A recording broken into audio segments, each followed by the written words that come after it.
मी तुम्हाला अधिक मासाची म्हणजे धोंड्याच्या महिन्याची माहिती देणार आहे. अधिक मास म्हणजे काय, यंदा तो कधीपासून सुरू होणार आहे, त्याचबरोबर अधिक मासात जावयाचा जो मानपान केला जातो तो का केला जातो आणि आपल्याला जर तो करायचा असेल तर वाण म्हणून कोणत्या वस्तू द्याव्यात, त्याचप्रमाणे अशी कोणती वस्तू आहे की ती सोन्याहूनही मौल्यवान आहे आणि अशी ही वस्तू लेक जावयाला आपल्याला द्यायची आहे, ती वस्तू कोणती आहे, ज्यांना जावई नसेल त्यांनी काय करायचं, तसेच अधिक मासाला धोंडा का म्हणतात आणि हे धोंडी कशाचे बनवतात, तसेच या 3 चुका देखील टाळायच्या आहेत. तर या 3 चुका कोणत्या, या सर्व प्रश्नांची सविस्तर माहिती तुम्हाला आजच्या या व्हिडिओमध्ये मिळणार आहे. त्यामुळे व्हिडिओ स्किप न करता अगदी शेवटपर्यंत नक्की पहा. यंदा ज्येष्ठ महिन्यामध्ये अधिक मास आल्याने ज्येष्ठ महिना हा तब्बल 2 महिन्यांचा म्हणजे 60 दिवसांचा असणार आहे. सुरुवातीला अधिक ज्येष्ठ महिना असेल आणि एकदा की अधिकाचा महिना संपला की त्यानंतर नीच ज्येष्ठ हा महिना सुरू होईल.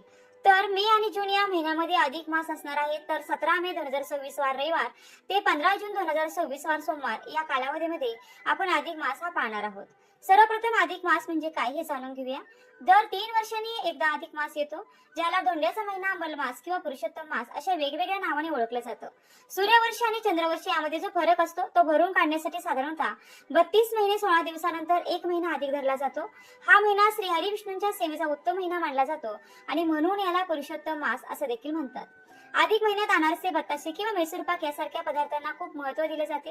हे पदार्थ 33 या संख्येमध्ये दिले जातात. 33 ही संख्या असण्यामागचं कारण म्हणजे इंग्रजी वर्षाचे 365 दिवस आणि मराठी वर्षाचे 354 दिवस यामधील जो फरक असतो तो भरून काढण्यासाठी दर 3 वर्षांनी हा 33 दिवसांचा महिना येतो, म्हणून 33 अनारसे देण्याची प्रथा ही पडली आहे.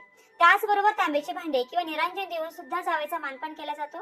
तसेच काही लोक कपडे किंवा साडी सुद्धा देतात, ज्याची जशी इच्छाशक्ती असेल त्याप्रमाणे खर्च केला जातो. बघा, अधिक मासामध्ये कोणतेही मांगलिक कार्य, शुभविवाह, लग्न कार्य किंवा कुठलेही शुभ कार्य केले जात नाही, परंतु या महिन्यात अधिकाधिक देवांची उपासना, दान धर्म, एखाद्या ग्रंथाचं पारायण, भागवत पारायण अशा धार्मिक गोष्टी तुम्ही या करू शकता, कारण हा महिना अधिकाधिक पुण्य कमवण्यासाठी अधिक महत्वाचा मानला जातो. आता या महिन्यात जावयाला विष्णू स्वरूप मानून वाण देण्याची खूप मोठी परंपरा आपल्याकडे आहे. तर हे वाण नक्की कसं द्यायचं, काय द्यायचं आणि जावयाचा मानपान कसा करायचा याबद्दल सविस्तर माहिती घेऊया.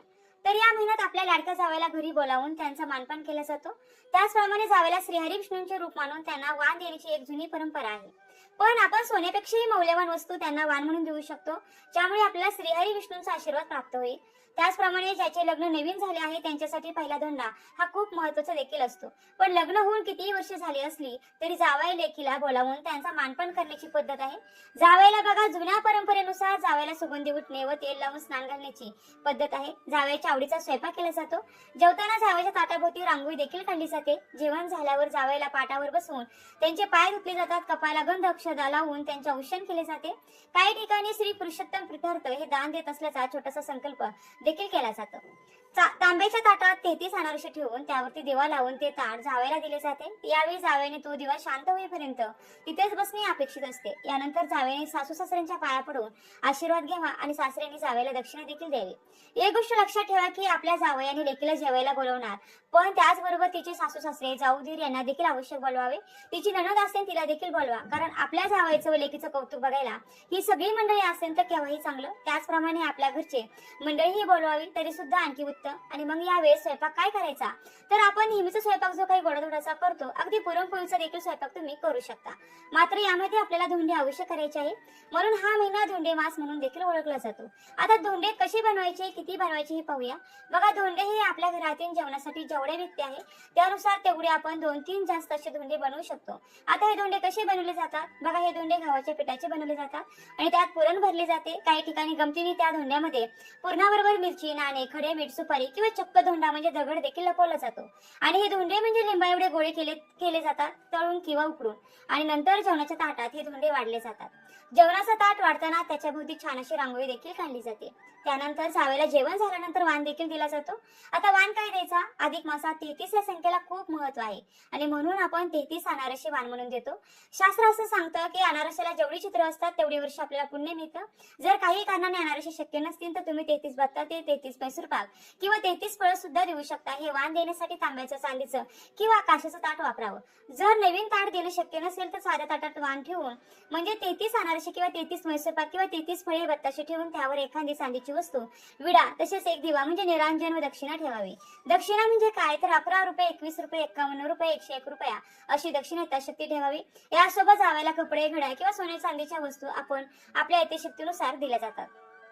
आता वाण देण्याची पद्धत कशी असावी, तर त्या वाणाची आधी पूजा करावी, त्यावर गंध, फुले, अक्षता वाहाव्यात आणि एक तुळशीपत्र ठेवावं.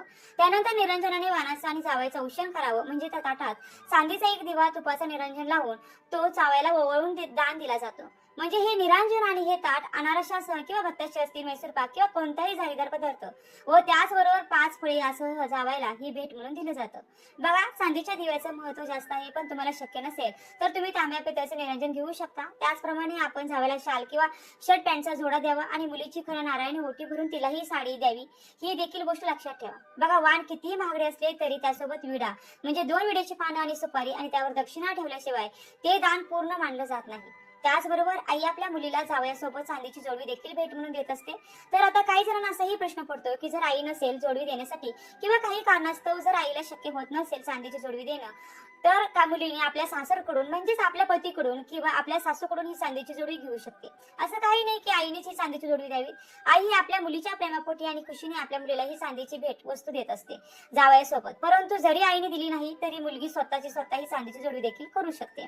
त्याचप्रमाणे भेटवस्तूमध्ये आपण फळे, सुकामेवा, नारळ किंवा कोणत्याही 5 प्रकारची फळे आपण वाण म्हणून देऊ शकतो. आता वाण देताना ते नुसते हातात न देता ते शाश्वत पद्धतीने देणे हे महत्वाचं आहे. आणि जास्त करून या महिन्यामध्ये जावयाला एक निरंजन 33 अनारशी देण्याला अधिक महत्व आहे. म्हणजे सोन्या चांदीच्या भेटवस्तूपेक्षा या 33 वस्तूंना जास्त महत्व आहे, हे लक्षात ठेवा. आता बघा, जर का तुम्हाला लेक जावई नसेल तर मग तुम्हाला कोणाला वाण देऊ शकता, तर तुम्ही तुमच्या भाच्याला वाण देऊ शकता किंवा तुम्ही नणंद आणि नंदेच्या मिस्टर यांना देखील घरी बोलावून तुम्ही अधिक मासामध्ये वाण हे देऊ शकता. हा मानपान तुम्ही पूर्ण महिन्यात कधीही करू शकता. हे वाण अधिक मासातील कोणत्याही दिवशी केले तरी चालते, मात्र शुद्ध एकादशी, द्वादशी किंवा पौर्णिमा हे दिवस विशेष फलदायी मानले जातात. जर जावे प्रत्यक्ष येऊ शकत नसतील तर त्यांच्या नावाने हे वाण मंदिरात किंवा एखाद्या ब्राह्मणाला दान करावे. यामुळे जावयाला आणि आपल्याला दोघांनाही त्याचं पुण्य लागतं. बघा, या महिन्यात दान धर्माला आणि विशेषतः जावेच्या पूजनाला फार महत्व आहे बरं का. जावयाला आपण साक्षात श्री विष्णू मानतो आणि मुलगी म्हणजे लक्ष्मी असते. श्रीहरी विष्णूंच्या सेवेसाठी दीपदान देखील केलं जातं. जेव्हा तुमच्या घरी तुमचे लेक आणि जावे धोंड्यासाठी येतील तेव्हा सायंकाळी तुम्हाला पिठाचे दिवे लावायचे आहेत. हे दिवे बनवताना कणकेमध्ये मीठ टाकून नका. तसेच 33 दिवे बनवून त्यामध्ये तुपाच्या किंवा तेलाच्या फुलवाती लावावेत. हे दिवे देवघरासमोर उत्तर, पूर्व किंवा आग्नेय यापैकी एका दिशेला लावावेत. या दीपदानामुळे भगवान विष्णू तुमच्यावर प्रसन्न होतात आणि तुमच्या धोंड्याच्या कार्यक्रमाचं पुण्य हे तुम्हाला पूर्णपणे फळायला येतं. त्याचप्रमाणे बघा, आजकालच्या काळात सोन्या चांदीच्या वस्तू किंवा कपड्याला खूप खर्च होतो, पण त्याऐवजी तुम्ही तुमच्या मुलीला आणि जावयाला अत्यंत शुभ अशा वस्तू देऊ शकता.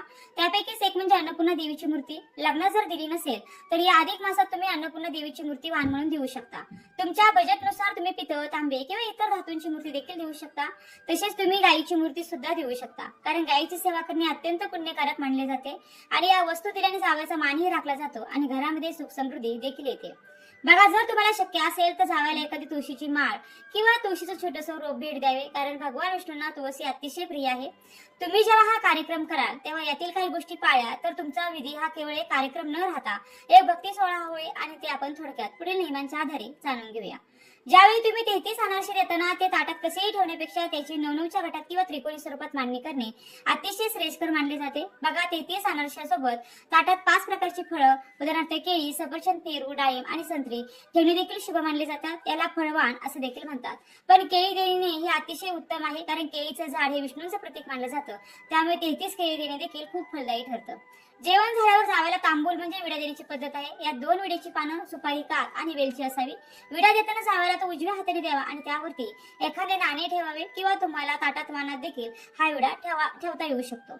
अनेक ठिकाणी अनारशासोबत कणकेचे 33 छोटे दिवे म्हणजेच निरांजन बनवले जातात. त्यामध्ये साजूक तूप घालून त्याने जावयाला ओवाळलं जातं आणि नंतर ते दिवे दान केले जातात. याला दीपदान असे म्हणतात, जे अधिक मासातील सर्वात मोठे दान मानले जाते. तसेच बघा, सर्व विधी झाल्यावरती जावयाच्या पाया पडताना त्यांना म्हणावे की आमच्या कन्येला सुखात ठेवा आणि आपल्या कुटुंबावर विष्णूंची कृपा राहू द्या. जावयाचा त्या दिवशीचा आशीर्वाद साक्षात भगवंताचा आशीर्वाद मानला जातो. तसेच विधीच्या शेवटी मनातल्या मनात म्हणावे की हे विष्णुरूपी नारायणा, हा विधी करताना आमच्याकडून काही चूक झाली असल्यास क्षमा करावी. यामुळे विधी पूर्णत्वास जातो. त्याचबरोबर शक्य झाल्यास अधिकाच्या महिन्यामध्ये तीर्थस्नान आवश्यक करावे. किमान 1 दिवस गंगा स्नान केल्यास सर्व पापांची निवृत्ती होते आणि या महिन्यामध्ये दीपदान आवर्जून करावे. देवापुढे अखंड दिवा लावल्यास लक्ष्मी प्राप्त होते. तीर्थयात्रा करावी, देवदर्शन करावे. तांबूलदान म्हणजे विडा, दक्षिणा आपण दान करू शकतो. ज्या दिवशी तुम्ही जावयाला जेवायला बोलवता तर त्या दिवशी घराबाहेर एखाद्या घरच्या व्यक्तीला किंवा प्राण्याला, उदाहरणार्थ गायीला अन्नाचा घास नक्की द्यावा. याला पुण्य संचय असे म्हणतात. तर अशा प्रकारे तुम्हाला या अधिक मासामध्ये लेक जावयाचा मानपान कशा प्रकारे केला जातो अगदी सविस्तररित्या माहिती मी तुम्हाला या व्हिडिओच्या माध्यमातून देण्याचा प्रयत्न केलेला आहे. माहिती आवडली असेल तर व्हिडिओला नक्की लाईक करा, चॅनलला सबस्क्राईब करायला मात्र अजिबात विसरू नका आणि जास्तीत जास्त व्हिडिओ शेअर देखील करा, जेणेकरून त्यांनाही माहिती मिळेल. आणि व्हिडिओ शेवटपर्यंत पाहिल्याबद्दल अगदी मनापासून तुमची खूप खूप आभारी आहे. धन्यवाद. श्री स्वामी समर्थ. जय जय.